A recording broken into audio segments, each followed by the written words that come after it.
अस्सलाम वालेकुम नाजरीन, आप देख रहे हैं INN चैनल। मैं हूं शेख अहमद अली। इस न्यूज़ बुलेटिन में आइए नज़र डालते हैं दिन भर की बड़ी खबरों पर। इसराइल और हमास के दरमियान जंग का आज 35वां दिन है। उधर इसराइली फ़ौज ने शाम में फ़िज़ाई हमले की तस्दीक की है।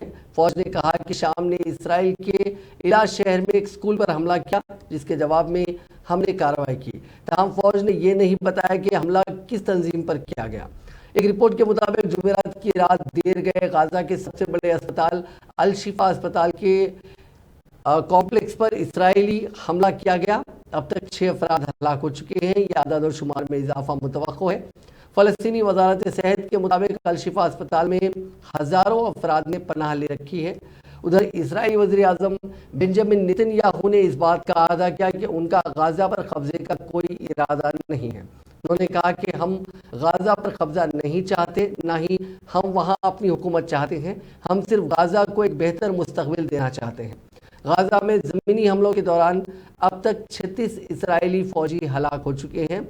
वहीं वर्ल्ड हेल्थ ऑर्गेनाइजेशन यानी WHO ने एक अहम बयान जारी किया। जंग के दरमियान गाजा में सेहत को संगीन खतरात पैदा हो रहे हैं। वहाँ संगीन बीमारियां फैलने का खदशा है। जंग के दौरान इस तंजीम का यह पहला बयान है। WHO ने कहा कि गाजा में तकरीबन 23 लाख लोग रहते हैं। वहाँ की बुनियादी सहूलतें जंग के आगाज पर ख़त्म हो चुकी थी। अगर जल्द हालात बेहतर ना हुए तो वहाँ संगीन बीमारियों के फैलने का खतरा है। अब बात तेलंगाना के असम्बली इंतखाबात की। तेलंगाना के तमाम 119 असम्बली हलकों के रिटर्निंग ऑफिसर्स ने जुमेरात की दोपहर 3 बजे तक मौसूला पर्चे नामजदगियों के अपने रिपोर्ट दाखिल कर दिए हैं। जुमे को जारी करदा एक बयान में चीफ इलेक्टोरल ऑफिसर विकास राज ने बताया कि जुमेरात की दोपहर 3 बजे तक 1133 उम्मीदवारों ने 30 नवंबर को मुनक़िद होने वाले असम्बली इंतखाबात के लिए पर्चे नामजदगियाँ दाखिल की हैं। तेलंगाना कानून साज असम्बली के लिए मुनक़िद शुदा इंतखाबात के लिए पर्चे नामजदगियों की अदखाल की मुद्दत जुमे को 3 बजे ख़त्म हो गई। इब्तिदाई डेडलाइन के बाद कतार में रहने वाले उम्मीदवारों को नामजदगियों की अदखाल की सहूलत फराहम की गई। 13 नवंबर को इन नामजदगियों की तनखी होगी और 15 नवंबर तक दस्तबरदारी इख्तियार की जा सकती है। 30 नवंबर को रायदही होगी और 3 दिसंबर को रायशुमारी होगी। इन इंतखाबात से तेलुगुदेशम पार्टी और वायएसआर तेलंगाना पार्टी ने खुद को दूर रखा है, जबकि वायएसआर तेलंगाना पार्टी ने सरकारी तौर पर कांग्रेस की तायद का ऐलान किया है। कांग्रेस के साथ इत्तेहाद के हिस्से के तौर पर CPI कोत्तागुडम से मुकाबला कर रही है, जबकि CPM आज़ाद मुकाबले में है। 119 असम्बली हलकों के लिए तकरीबन 2500 नामजदगियां मौसूल हो सकती हैं। निजामाबाद अर्बन से BRS पार्टी के उम्मीदवार रुकने असम्बली गणेश गुप्ता ने अपना पर्चे नामजदगी दाखिल कर दिया।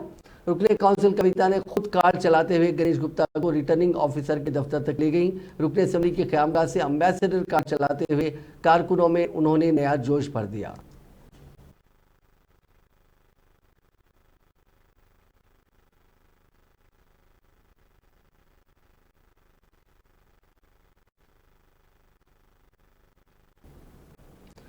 वज़ीर फाइनेंस हरीश राव ने कहा कि एक छोटा बच्चा अपनी मां के हाथों में जिस तरह महफूज रहता है, उसी तरह तेलंगाना भी KCR के हाथों में महफूज रहेगा।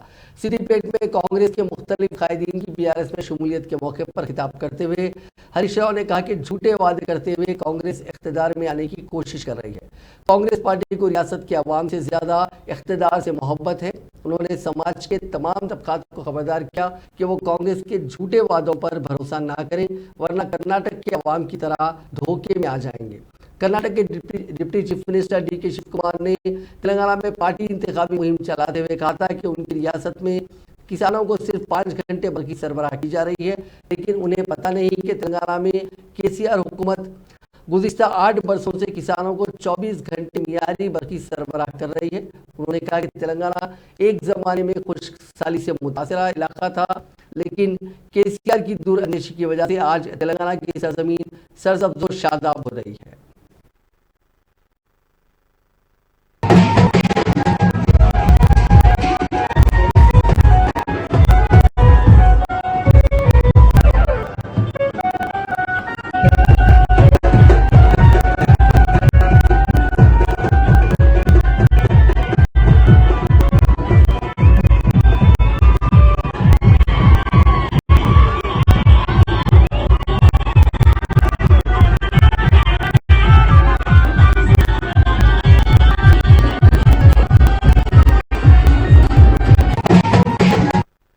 ఆయన కూడా గోడేసిండ్రు. ఇక రేపు 5 ఇస్తా అంటారు.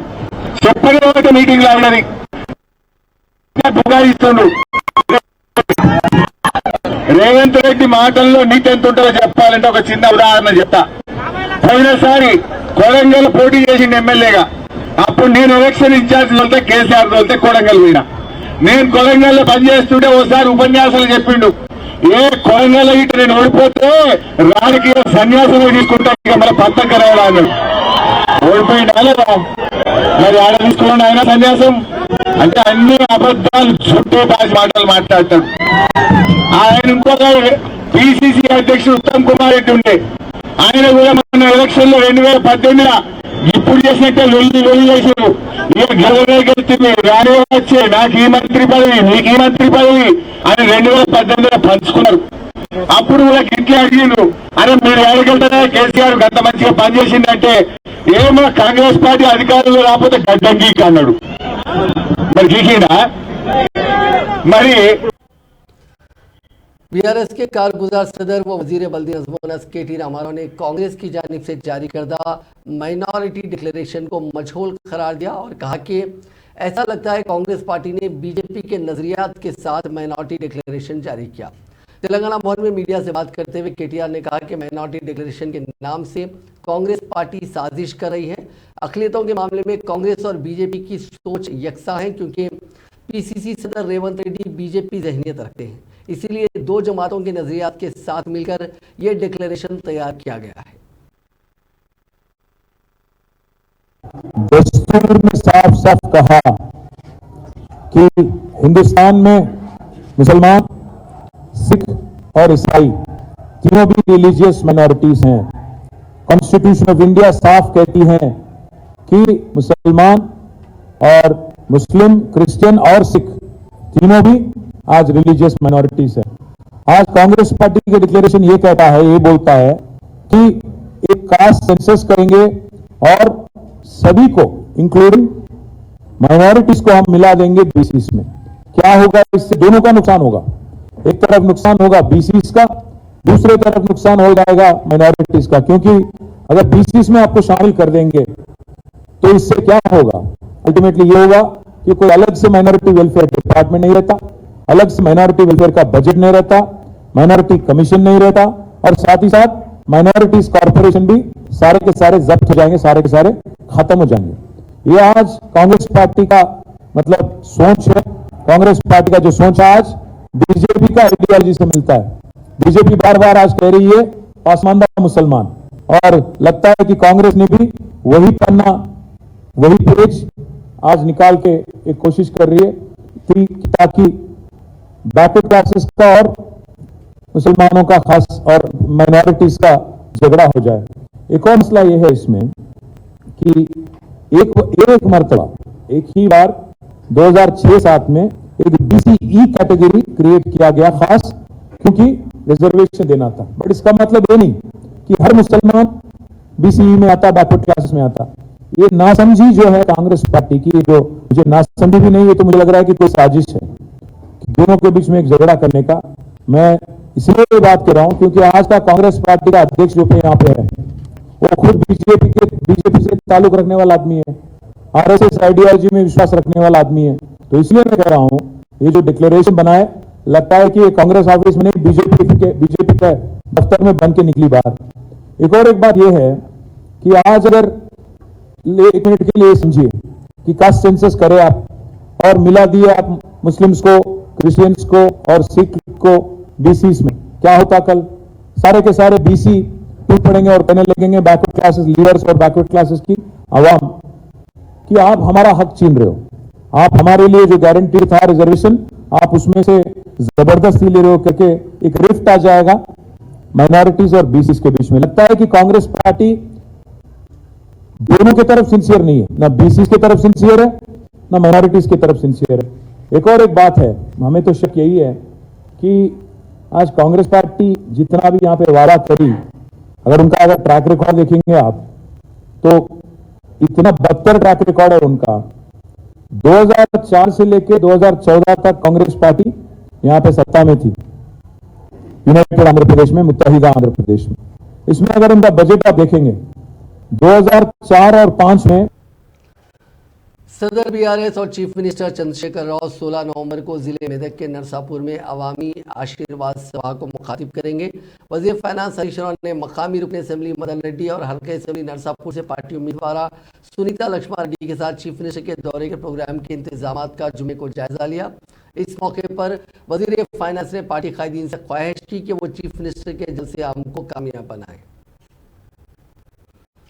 कार वाली निशान की पार्टी के सरबराह के पास कार नहीं है। जी हां, वज़ीर आला चंद्रशेखर राव के पास एक जाती कार नहीं है।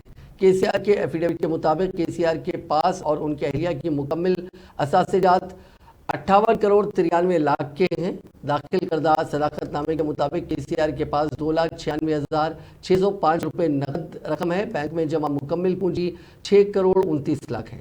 Telangana brand broadcasting private limited के 4 करोड़ 16 लाख रुपए की है। 17,40,000 के सोने के जेवरात और 45 किलो चांदी है। केसीआर 24 करोड़ 51 लाख की मखरूज है। 62 एकड़ अराजी के मालिक है, जिसमें 53 एकड़ अराजी से ज़्यादा जरखेज है, बाकी अराजी खुश्क है। कर्नाटक के चीफ मिनिस्टर सिद्धारामैया ने कहा कि बदनवानियों से कमाई हुई दौलत के बल पर चीफ मिनिस्टर चंद्रशेखर राव फिर एक मरतबा इख्तियार में आने की कोशिश कर रहे हैं, लेकिन तेलंगाना की आवाम ने बदनवान हुकूमत को शिकस्त देने का फैसला कर लिया है। जुमे को कामारेड्डी में कांग्रेस के जलसे आम से खिताब करते हुए सिद्धारामैया ने कहा कि उन्हें पूरा यकीन है कि तेलंगाना पीसीसी के सदर रेवंत रेड्डी को कोडंगल और कामारेड्डी दोनों हलकों से कामयाबी मिलेगी और कामारेड्डी में रेवंत रेड्डी केसीआर को शिकस्त से दो चार करेंगे। ಇನ್ನೊಂದು ಕ್ಷೇತ್ರದಲ್ಲೂ ಕೂಡ ಸ್ಪರ್ಧೆ ಮಾಡಿದ್ದಾರೆ। ರೇವಂತ್ రెడ్డి గారు ఈ నియోజకవర్గం కాకుండా మరొక నియోజకవర్గంలో కూడా పోటీ చేస్తా ఉన్నారు। ಚಂದ್ರಶೇಖರ್ ರಾವ್ ಅವರು ಕೂಡ 2 ಕ್ಷೇತ್ರಗಳಲ್ಲಿ ಸ್ಪರ್ಧೆ ಮಾಡಿದ್ದಾರೆ। కేసీఆర్ గారు కూడా 2 క్షేత్రాల్లో పోటీ చేస్తున్నారు। ನನಗಿರ್ತಕ್ಕಂಥ ಮಾಹಿತಿ ಪ್ರಕಾರ ರೇವಂತ್ ರೆಡ್ಡಿ ಅವರು ಈ ಕ್ಷೇತ್ರದಲ್ಲೂ ಗೆಲ್ತಾರೆ, ಇನ್ನೊಂದು ಕ್ಷೇತ್ರದಲ್ಲೂ ಕೂಡ ಗೆಲ್ತಾರೆ। ಚಂದ್ರಶೇಖರ್ ರಾವ್ ಅವರನ್ನ 100% ಸೋಲಿಸ್ತಾರೆ ಅಂತಕ್ಕಂಥ ಭರವಸೆ ನನಗಿದೆ। నాకు తెలిసినప్పటికీ శ్రీ రేవంత్ రెడ్డి గారు 2 నియోజకవర్గాల్లో కేసీఆర్ గారిని అతి ఎక్కువ ఓట్లతో ఓడిస్తారని చెప్పి నాకు నమ్మకం ఉంది।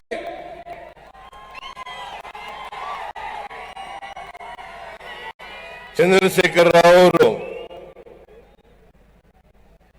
ನಿಮ್ಗೆಲ್ಲ ಗೊತ್ತಿದೆ, ನಮಗೂ ಗೊತ್ತಿದೆ, ಚುನಾವಣೆಯಲ್ಲಿ ಕೋಟ್ಯಾಂತರ ರೂಪಾಯಿಯನ್ನ ಖರ್ಚು ಮಾಡುತ್ತಾರೆ। ಅದು ಪಾಪದ ಹಣ। ಅವರು ಮುಖ್ಯಮಂತ್ರಿಯಾಗಿ ಲಂಚದ ಮೂಲಕ ಗಳಿಸಿರ್ತಕ್ಕಂಥ ಹಣ, ಆ ಹಣವನ್ನ ಖರ್ಚು ಮಾಡಿ ಮತ್ತೆ ಅಧಿಕಾರಕ್ಕೆ ಬರಬೇಕು ಅಂತೇಳಿ ಪ್ರಯತ್ನವನ್ನ ಮಾಡ್ತಾರೆ। ಆದರೆ ತೆಲಂಗಾಣದ ಮಹಾಜನತೆ ಯಾವ ಕಾರಣಕ್ಕೂ ಕೂಡ ಅವರು ಗೆಲ್ಲಬಾರದು, ಅವ್ರ ಪಕ್ಷ ಅಧಿಕಾರಕ್ಕೆ ಬರಬಾರದು ಅಂತೇಳಿ ಈಗಾಗಲೇ ತೀರ್ಮಾನ ಮಾಡಿದ್ದಾರೆ ಅಂತಕ್ಕಂಥದ್ದು ನನ್ನ ಅಭಿಪ್ರಾಯ। ప్రతి ఎన్నికల సందర్భంలో కేసీఆర్ గారు తన అవినీతి డబ్బుతో ఈ ఎలక్షన్ లో అమాయక ప్రజలు దావులు తప్పించి ఈ ఒక్క తెలంగాణ రాష్ట్రంలో మళ్ళీ అధికారానికి వచ్చే ప్రయత్నిస్తారు। కదవలేదు, కష్టాలు తెలుసుకోలేదు, చివరికి దిక్కు దోచక ఈ ప్రభుత్వానికి కనువిప్పు కలిగించాలి। అట్లయినా కల్వకుంట్ల చంద్రశేఖరరావుకి ఈ తెలంగాణ రైతాంగం పట్ల కనికరం వస్తుంది, వాళ్ళ కష్టాలు తెలుస్తాయని సచివాలయం ఎదురుగా ఉన్న కరెంట్ పోల్ కు ట్రాన్స్ఫార్మర్ కు సచివాలయం ఎదురుగా ఊరేసుకొని అక్కడనే లింపయ్య ప్రాణం వదిలిండు। సచివాలయంలో ఇంతకుముందు చాడు వెంకటరెడ్డి గారు చెప్పినట్టు ఆనాడు తెలుగుదేశం అయినా కాంగ్రెస్ అయినా, కాంగ్రెస్ లో డాక్టర్ వైఎస్ రాజశేఖర రెడ్డి అయినా, రోజే అయినా, కిరణ్ కుమార్ రెడ్డి గారైనా ప్రతిరోజు సాయంత్రం 3 నుంచి 5 గంటలకు ప్రతి పేదవాడిని అక్కడికి వచ్చిన వాడిని కలిసి వాళ్ళ కష్టాలు తెలుసుకునేది। కానీ సచివాలయానికి ఏ రోజు కూడా చంద్రశేఖరరావు రాలే। అందుకే ఏమి చేయాలో దిక్కుతోచక లింబయ్య అనే రైతు సచివాలయం ఎదురుగా ఊరేసుకొని చచ్చిపోతే ఆ లింబయ్యకు మా అమ్మమ్మ ఊరు అప్పుడు గుసాన్పల్లి, ఇప్పుడేమో కోనాపూరు. ఇవాళ అదే కోనాపూర్ నుంచి అక్కడ దళితులు మన బీసీలు మహిళలు కలిసి ఇంటికి ₹10 జమ చేసి 200, 300తో 11,000 ₹1 ఇచ్చి ఇవాళ రేవంత్ రెడ్డి గారి నామినేషన్ అదే కోనాపూర్ ప్రజల పైసలతోనే ఈరోజు నామినేషన్ రేవంత్ రెడ్డి గారు వేసినారంటే మిత్రుల అర్థం చేసుకోండి. కోనాపూర్ అంటే కేసీఆర్ అమ్మమ్మ ఊరోళ్ళే ఇంటికి కొంత చందా చూసుకొని వచ్చినారు. అభిమానంతో రేవంత్ నాయుడికి వెళ్ళి గెలవాలా. కేసీఆర్ ఎప్పుడన్నా మా ఊరికి వచ్చినావా? మా ఊరు తెలుసా? తెలవలే. మరి అదే సమయంలో కేసీఆర్ నేను వచ్చి పెద్ద పెద్ద మాటలు నక్కిండు. అబద్ధాలు చెప్పుడే కేసీఆర్ మాట. ఇదే స్టేడియం मुक्त कराना है, आजाद कराना है।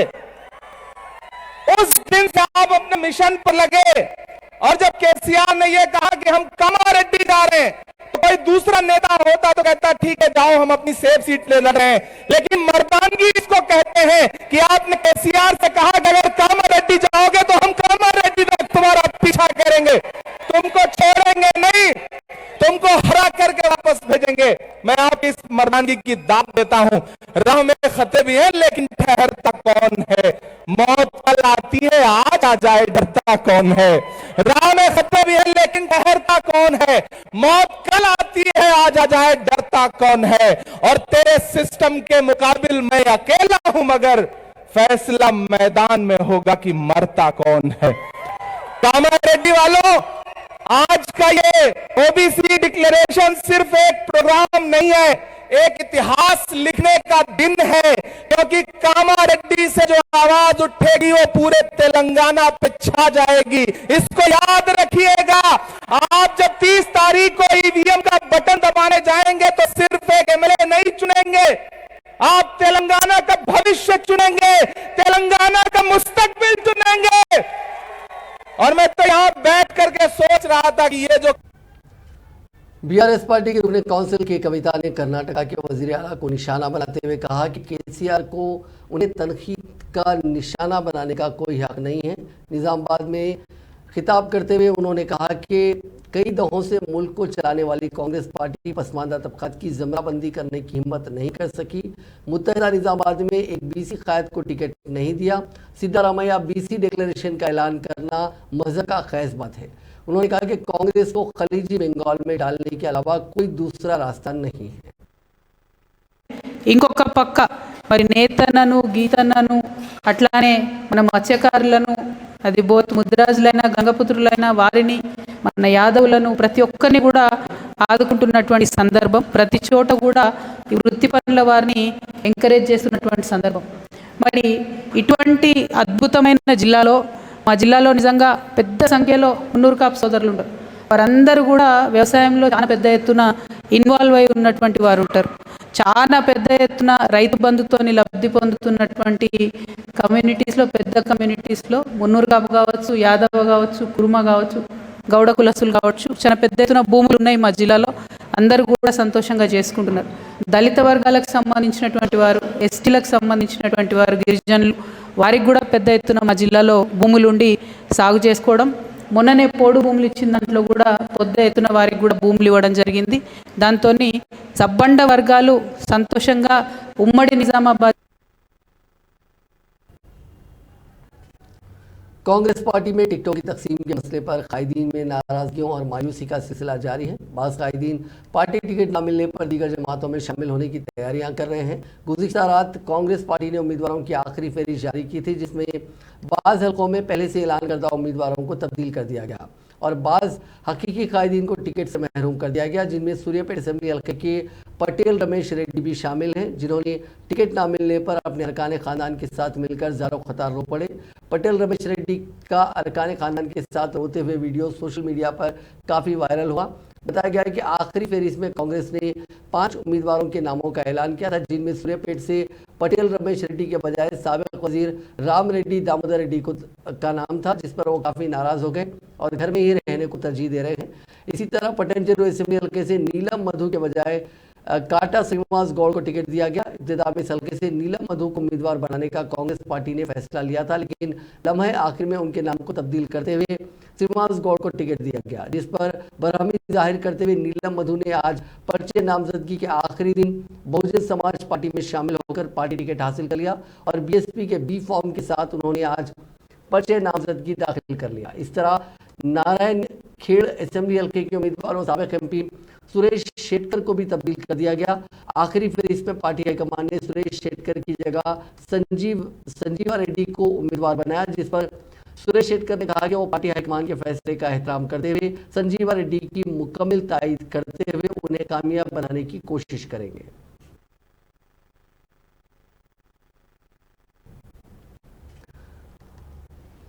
कांग्रेस की गोशा महल की उम्मीदवार सुनीता राव ने दावा किया है कि आइंदा असेंबली इंतखाबात में वो राजा सिंह जो मकामी रुकन असेंबली हैं बीजेपी के, उन्हें शिकस्त देंगी। आज मीडिया से बात करते हुए सुनीता राव ने कहा कि उनकी इंतखाबी मुहिम में अवामी रद्द-ए-अमल काफी अच्छा आ रहा है।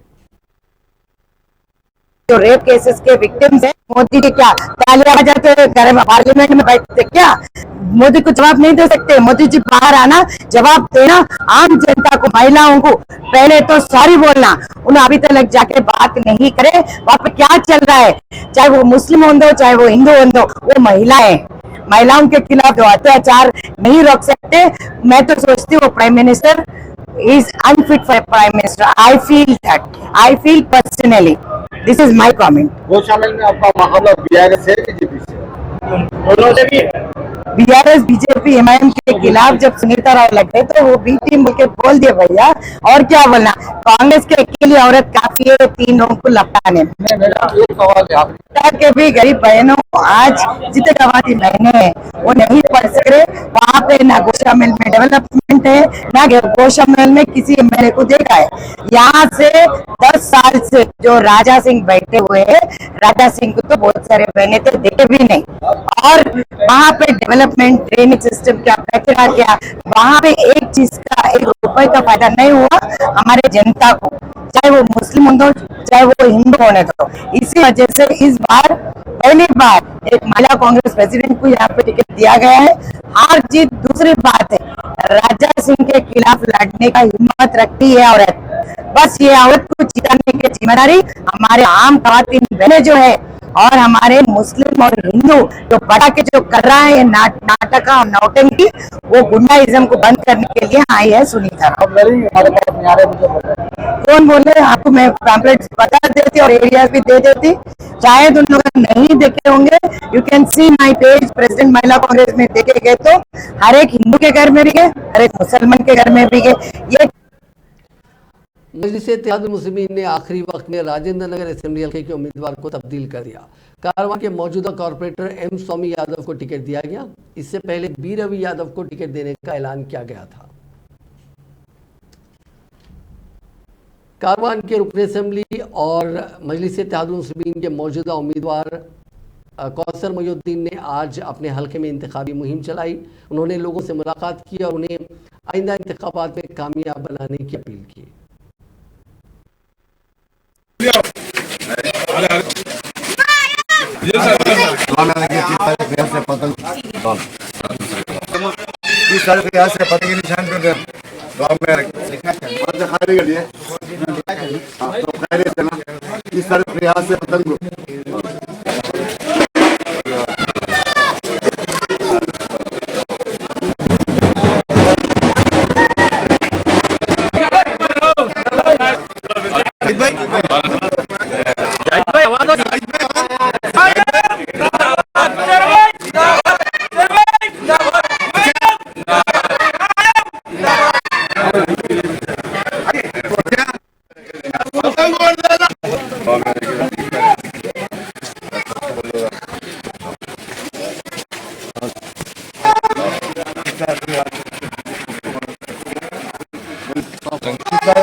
की तारीख छोड़ दे, ठीक है, यहाँ से निकलना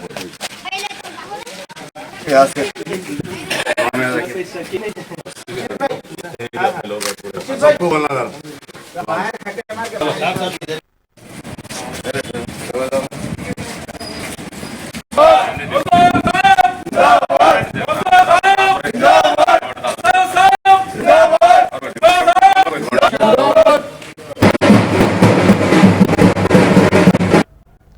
मरकजी वजीर राजू चंद्रशेखर को कोडाड असेंबली हल्के में बीजेपी के हलीफ जमात जनसेना के कायदीन और कारकुनों की नाराजगी का सामना करना पड़ा।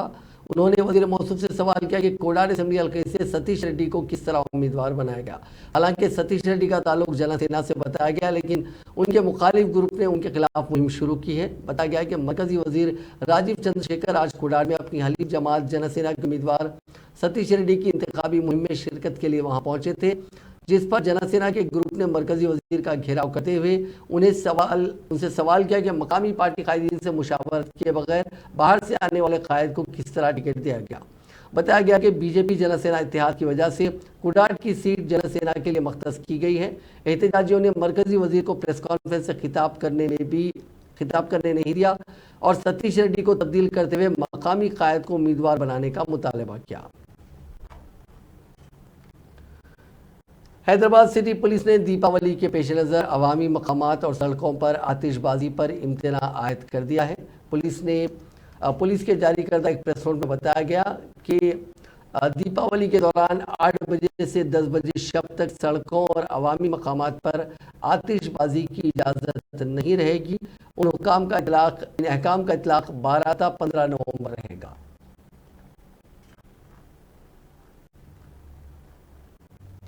रियासती हुकूमत ने दीपावली की तातील की तारीख को तब्दील कर दिया है। दीपावली की तातील इतवार 12 नवंबर को दी गई थी, लेकिन हुकूमत ने मुख्तलिफ मुलाजिमीन तंजीमों की नुमाइंदगी पर दीपावली की तातील पर 13 नवंबर को दीपावली की तातील देने का ऐलान किया और इस सिलसिले में सरकारी अहकाम भी जारी कर दिए गए हैं।